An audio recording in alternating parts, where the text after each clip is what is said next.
Okay, so hey guys, and welcome back to another Axel 72 video, and in today's video I'm going to be giving my prediction for the Andrei Arlovski versus Josh Copeland fight. And so if you are new around here and you haven't yet subscribed, please do so, like the video if you do indeed like the video, and let's get straight into this. So this is something a little bit different, I suppose, to what you may be used to seeing on the channel in the way of predictions. This is a co-main event for a BKFC card, in which is the first BKFC card in Texas, with the main event being Bonner versus Soto.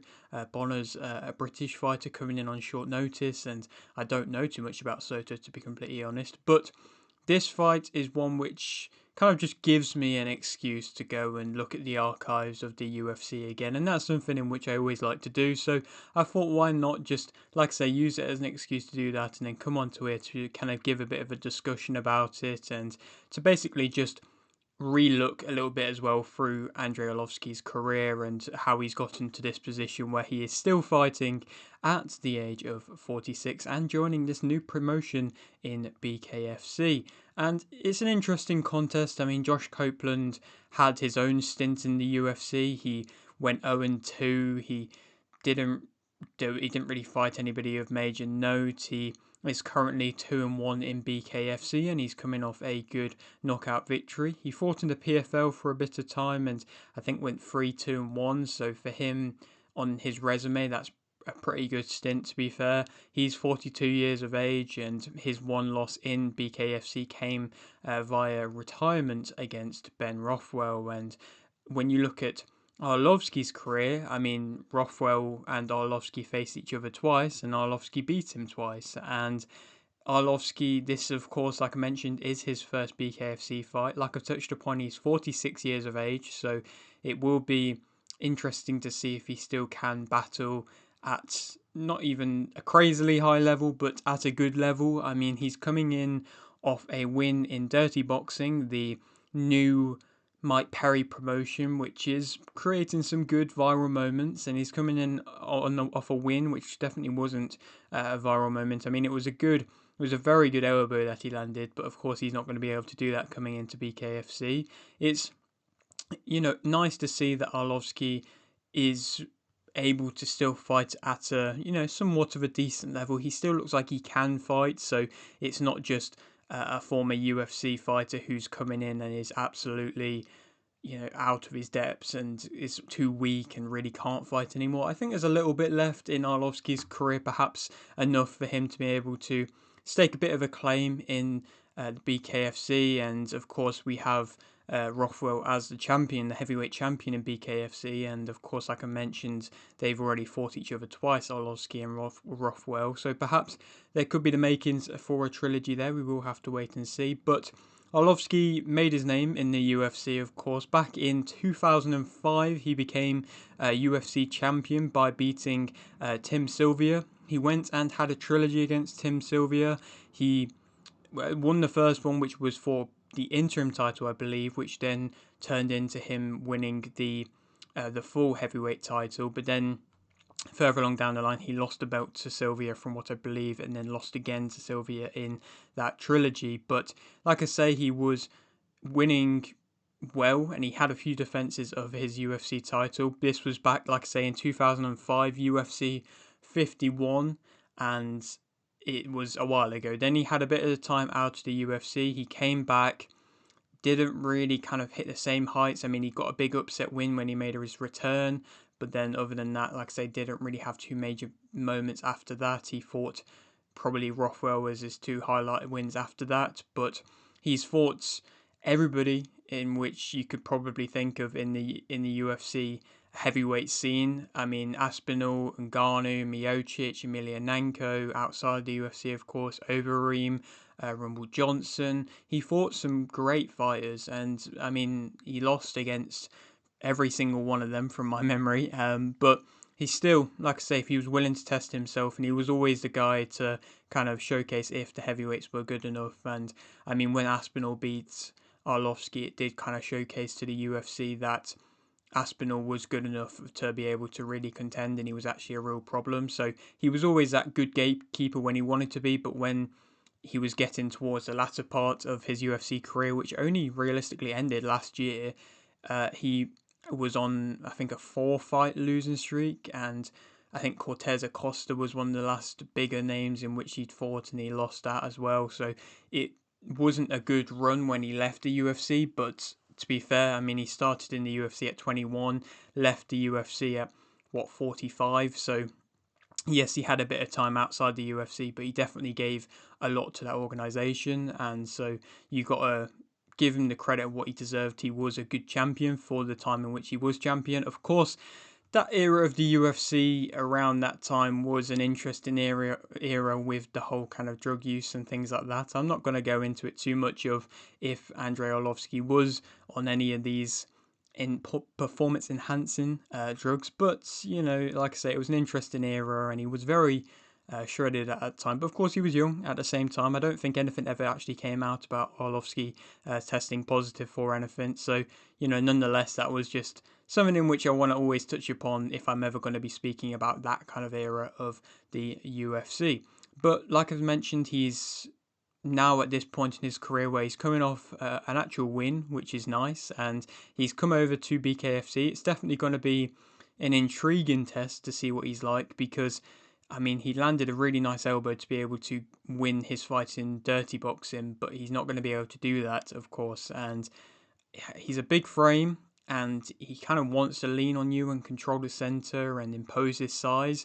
But is Copeland going to allow that? I'm not entirely sure. Like I said, I think it will be interesting. I don't think it's going to be a crazily high set of skills in which we're going to be seeing on display, but to be honest, we rarely do see that with BKFC, especially in the heavyweights. I mean, if you go through the heavyweight roster, I mean, you're just going to see a lot of scary looking guys, to be completely honest. You're just not really going to see a lot of the most skillful looking guys. Realistically, you're not going to see somebody at the kind of level of like an Aspinall or something like that, but it's going to be entertaining nonetheless, and like I say, it's going to provide often a lot of knockouts. Is Arlovski going to be there to be able to get a knockout? I'm not entirely sure. I mean, like I say, I think his overhand's always kind of been the biggest shot. Often now he's leading nicely with his elbows, and of course that's where he had success, like I've touched upon. But his overhand's always been his biggest shot.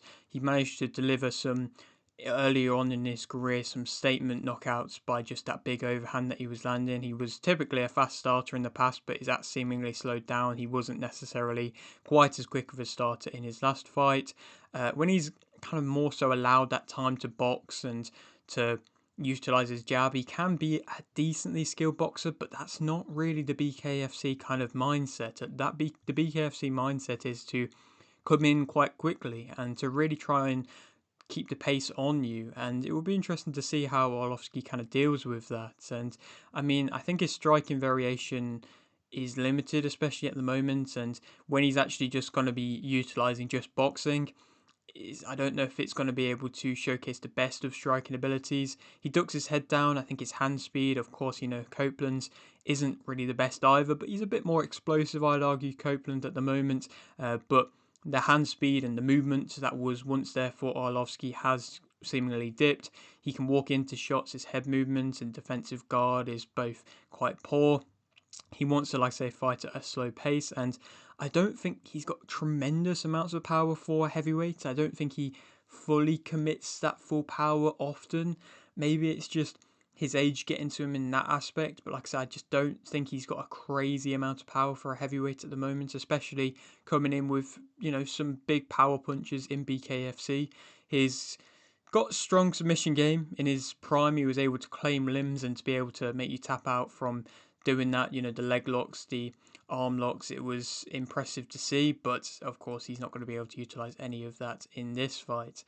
Copeland as a fighter, I mean, he's got fast hands and he's a power puncher himself. He wants to be kind of explosive. He's willing to throw, and he's got these come forward attacks which are hard to slow down, and like I say, it will be intriguing to see if Arlovski is able to slow him down. I believe he is the bigger out of the two between, Arlovski and Copeland. And if Arlovski is able to kind of lean on Copeland, then he might be able to kind of stop them rushing attacks a bit. But he does jump in, Copeland, so he might be able to land a big shot when he's coming in. And he also is willing to throw on the back foot, so I mean, I just don't see Arlovski rushing in unless he really, really hurts Copeland. And realistically, I don't really recommend him trying to rush in. But he is definitely tough, Copeland. You've got to give him that.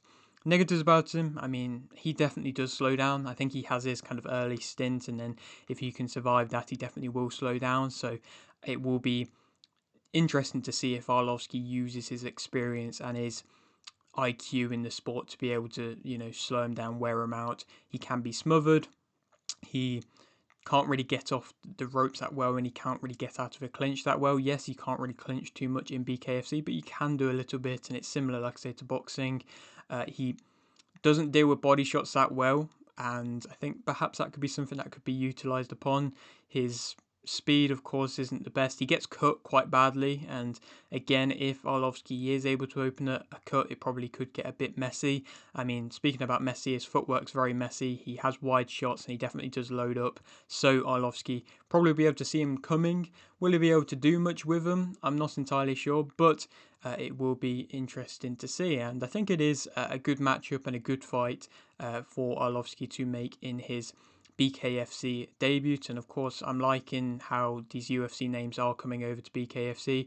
If they're, wanting to showcase that they're still got it and they're tough, obviously I don't want to see fighters too much older than Arlovski fighting in BKFC because it is brutal. But if you can showcase that you are willing and able to do it, then why not? And I think Arlovski is just about at that border where he's showcasing that he can still fight at a relatively good level. I think that Andrei Arlovski is going to be able to win via unanimous decision.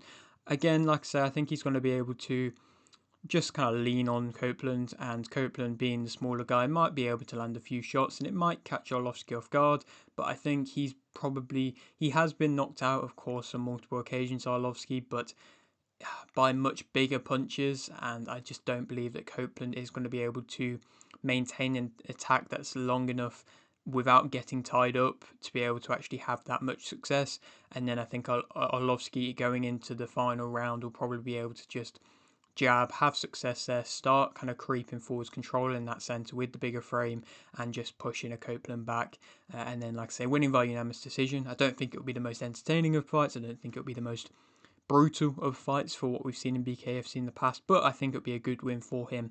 And again, like I said, I think that could easily set up a big fight between Rothwell and him. I mean, Rothwell at the moment is not really got loads of kind of guys that are there pushing to fight him. I think he's just kind of doing his own thing and picking his own matchups, and I definitely believe he would be up for a trilogy to actually try and get one over. Probably the best point in his career to try and get one over on Arlovski, and I wouldn't surprise me if that happens next. If not, possible few other fights. I mean, Belcher is arguably one of the bigger names in the BKFC heavyweight roster, Alan Belcher.